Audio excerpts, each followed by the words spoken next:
It was very late at night. And then I heard and felt footsteps in the room coming in through the door and walking past the bed, and I couldn't see anything. I've never, ever, ever been so scared in all of my life, except for when I lost my son. I remember one day just being in the church, just playing, and I sort of had this feeling that somebody was with me. What does that mean? Like, why was she there?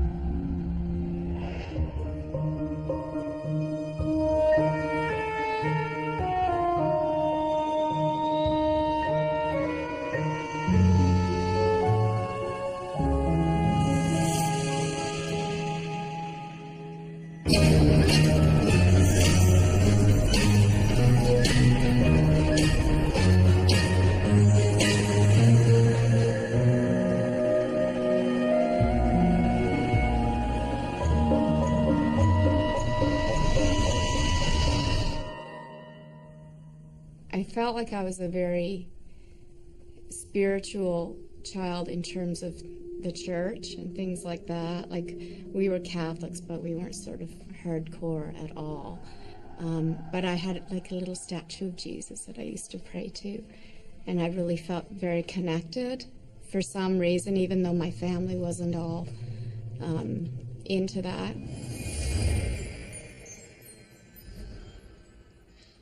What happens to religious faith when you think you've seen something supernatural?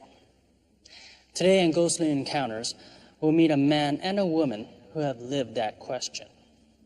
Hello, I'm Lawrence Chow.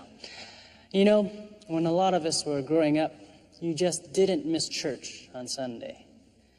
But today's world is spinning a whole lot faster, and faith, for people of many religions, is often put on the back burner. But sometimes a brush with the supernatural can revive a faith lying dormant. As a young mother, Carolyn had nightmares about losing her children. But when the nightmares turned real, she had a spiritual experience that she'll never forget.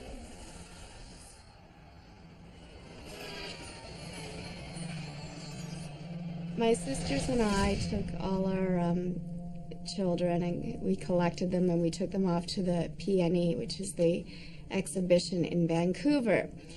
And the day we went happened to be Children's Day.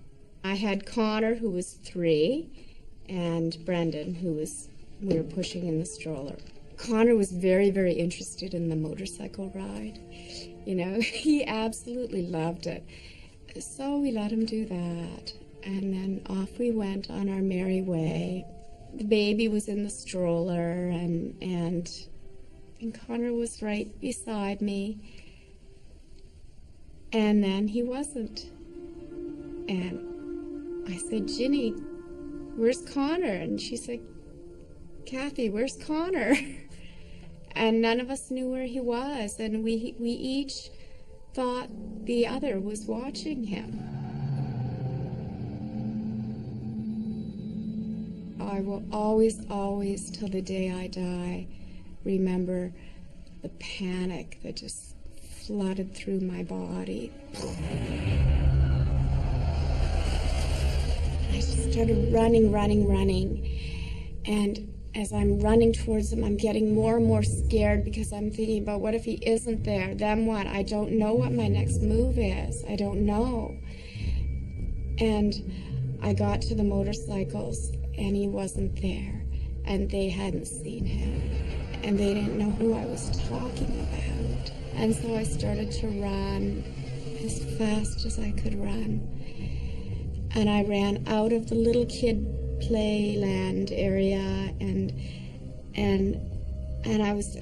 then I started calling that God. And I don't know if the face was in my head yet then or not. I don't think it was.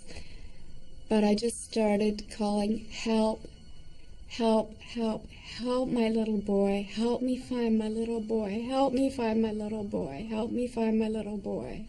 And I swear to God, the weirdest thing happened. It was like I hit a wall, like an invisible force field.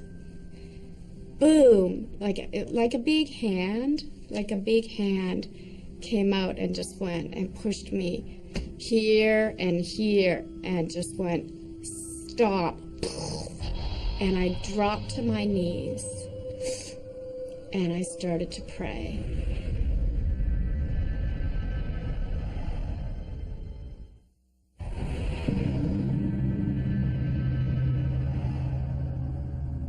And I was in the middle of the PNE with thousands of people around me, on my knees on the pavement, crying my eyes out and saying, help me find my little boy. And this thing just took this hand took my head and turned it. And there he was. And he was 20 feet away from me. And he was all alone. And there was nobody near him either. It was like we were the only two people in the world. And he was standing there crying quietly.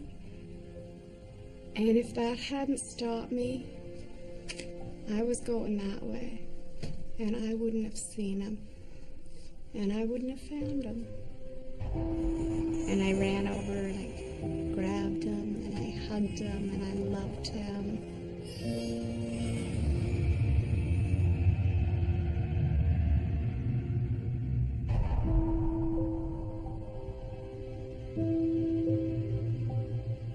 I think there are many names for God, and people might call it their name, and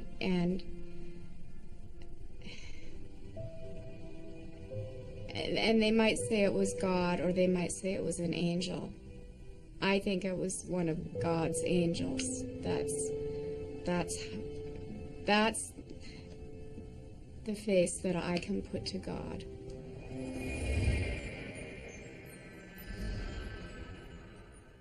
Angels are believed to have no freedom of choice. They are merely agents of God's will. The exception is Lucifer, the fallen angel. In Milton's Paradise Lost, Lucifer chose to reign in hell rather than serve God in heaven. So if angels do God's bidding, it's not surprising to hear that Carolyn feels God directed an angel's hand to help her. But before that day, there were years when Carolyn wouldn't even say God's name. I can't believe I'm going to tell you this. I had a really horrific thing happen to me when I was a teenager. It was a sexual assault is what happened.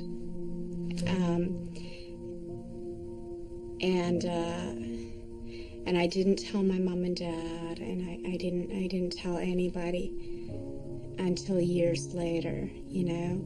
But at the time, I didn't tell anyone. Yeah, and so because I didn't tell anyone, I was alone with it. And you start to develop a sense of your own self-sufficiency. And you trick yourself into thinking that you are capable of dealing with it. Because I was a very capable person. I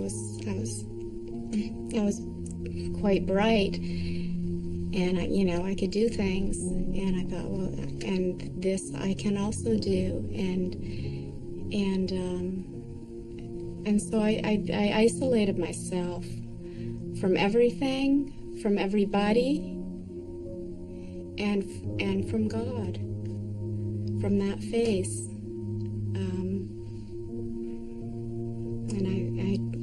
And I stopped talking to him about things.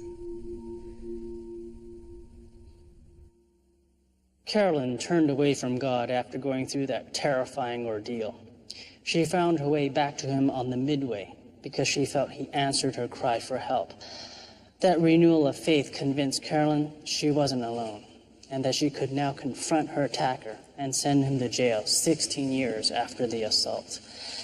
But as she re-embraced her faith and prepared to go to court, the attack took on new resonance and challenged her faith yet again. My head was into, okay, in a month I have to go to trial and it's going to be horrendous and they're going to tear me apart and blah, blah, and I have to relive this whole horrible ordeal. And as I'm thinking about that, all those old feelings are coming back of I'm worthless and not worth loving, So yeah, vulnerable. I guess that would make me vulnerable to all kinds of things. It was very late at night. And then I heard and felt footsteps in the room coming in through the door and walking past the bed, and I couldn't see anything. I felt this sense of creeping evil that became overwhelming evil. I could feel it in my pores. I could feel it all around me. It was this, there is something unspeakably evil in this room right now with me. And then the chair moved as if whatever it was had climbed into the chair and rocked it forward and then rocked it back. And there it sat. I felt it watching me. I felt it sitting there, and I didn't ever see it, but I felt it sitting there in the chair that it had climbed into, and it was watching me, and I felt its eyes sort of boring through my head, and through the covers, watching. I've never, ever, ever been so scared in all of my life, except for when I lost my son. And so I huddled under my covers, and then I came up for peeks, and then I started to pray, and it was that old prayer, the help me prayer. Help me, help me, help me, help me. And then on my next peek, the curtains did a little move, and I felt it leave. It sounds weird, which is why I hesitate saying it, but I feel like it was something that felt that I was at a vulnerable point and that maybe I could be attacked. Again, I asked for help, and I got help, and that's why I left. I mean, because I didn't do anything except say, God, help me, help me, help me. I didn't string out garlic or do any of the things people do, right? But something compelled it to leave.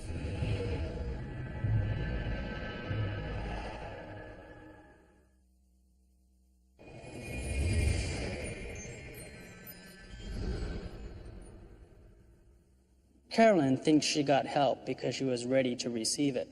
Her Catholic background made her open to the idea of spiritual beings in the world. Catholicism is one of the Christian streams that still embraces such a belief.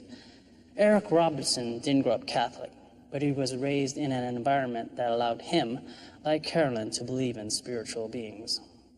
All of my family were involved in some way in the book business. They were publishers, they were binders, they were proofreaders, they were all sorts of things. So I was surrounded by all manner of books when I was a child. And for some reason, there was a series of books that came from the 1880s by the people that had been involved in the Society for Psychical Research. So I heard all sorts of things about apparitions and thought transference and early hypnotism and that sort of thing. So that's always been of extreme interest to me. I come from a background in Edinburgh, the spiritualist movement is very, very strong. My aunt was a spiritualist and attended the Spiritualist Society in Edinburgh that was founded by Conan Doyle. In Scotland, a lot of these things are taken for granted, and taken for granted in a good way, in a, I'd say, childlike, naive way, in a way. These are things that can happen, and yeah, sure. And if you believe that, they do. The spiritualist movement offered communication with the dead, and it was understandably popular in post-war Scotland. But Eric's passion lay in another direction. As a boy, all he wanted to do was play the organ, and that devotion led him into some frightening situations. In the place that I did most of my practice, I would cycle to this church at night and park my bicycle in the graveyard, and then I'd have to go and get the key from the manse, which was across the graveyard. I would get the key, and I had to come back through the graveyard, back into the church, and find the only light in the dark by feel. I had to feel along the walls, find out where it was, and then get the organ on and start to practice. And all of the time looking into a black void all around me. All I could see was the music about a foot beyond, and then a black void. And that sets up a certain number of feelings. One is fear, which you constantly try and downplay it. My desire to play the organ was so strong that I was able to overcome that fear while I was playing. The hardest part was coming into the church, and even harder than that was going out. I always felt that, I had to go real fast and get out of there quick, back into the graveyard, And so essentially the feelings I had when I was really young were feelings of fear, combined with feelings of total exaltation. I mean, being a 10-year-old boy, being able to do whatever you wanted on a huge instrument was just, it's amazing. And I mean, there's no other way to describe that.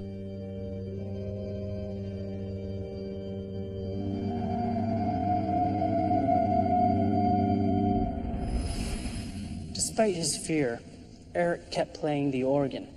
Eventually, his dedication brought him to Toronto, where he became known as one of the best organists in the country. It was there that the unseen specters he'd feared as a boy finally took shape. I remember one day just being in the church, just playing, and I sort of had this feeling that somebody was with me.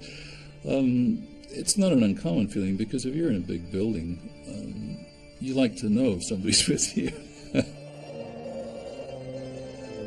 Anyway, this one day, it was actually during the day, I was sitting there, and I was positive somebody was there, but I was supposed to be alone. And out of the corner of my eye, I could see somebody sitting in the gallery of the church. And I was playing straight on, and the gallery was off to my right, and I immediately turned my head, and then it went away. Like, it was just... Because sometimes you get these little things happening. I started playing again, and eventually I looked up again, and I found that if I didn't look, I could just kind of look ahead of me. I could just see it peripherally, and it would look like an old person. But I discovered if I looked at it, it would go away. And I thought, oh, that's really weird. And I was starting to feel a little strange, actually, because I had this sort of prickly feeling on my neck and just feeling uncomfortable a bit. And I discovered that if I didn't look at it, it came back. And this person, I had the feeling it was an old lady, looked like an old lady to me, who appeared to be wearing just sort of not normal clothing, just sort of something.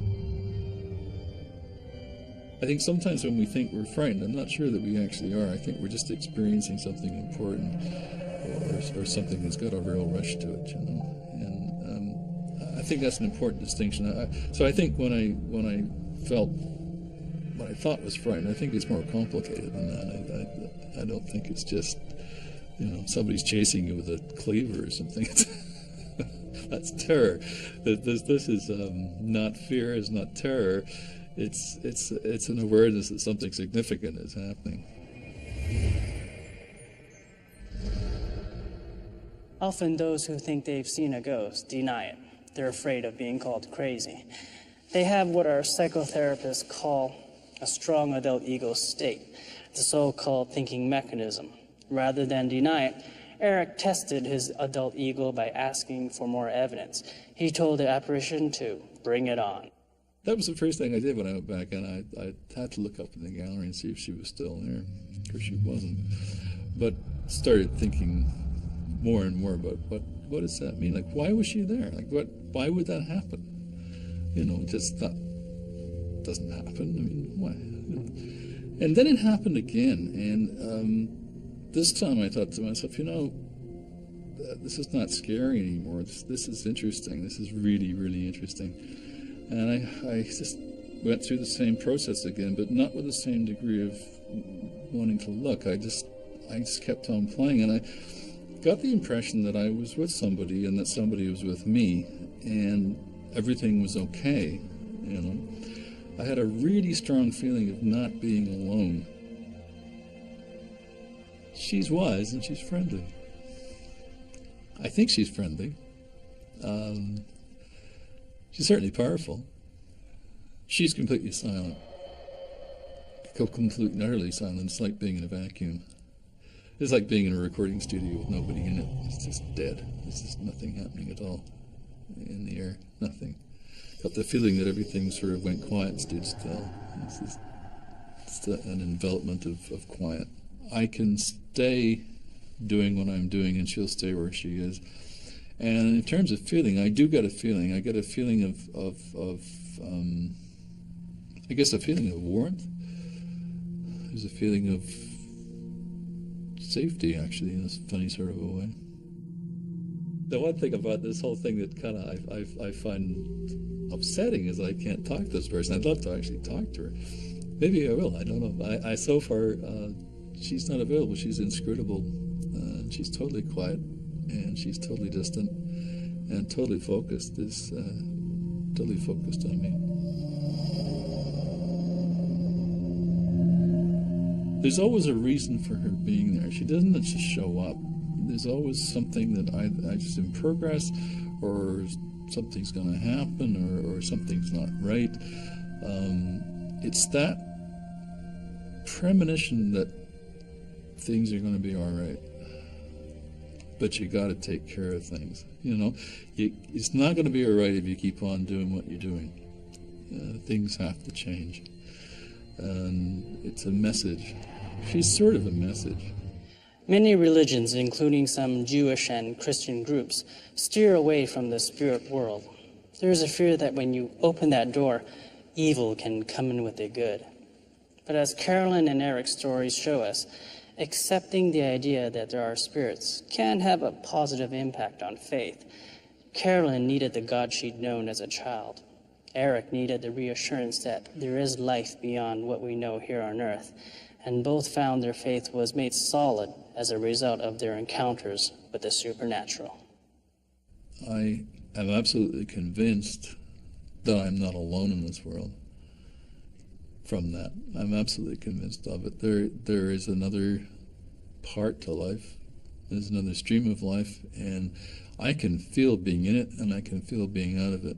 I have an absolutely unshakable faith in God, and that's cool, and that stays with me through any amount of turmoil and any amount of things that could possibly cause me to question His presence in my life and His power and the power of these angels. Anything that could ever cause me to question that, I just go, nope. You know what? I know, because I lived it, and I'm not given to flights of fancy at all. This high-flying real-life series will have you airborne. Can you get me an anxiety pill, please? On Airline. Then, let the games begin on Caesars 24/7, where the stakes are high and the bets are real. You took my money! Airline, followed by Caesars 24/7. Tuesday starting at 10, only on Bio. True story.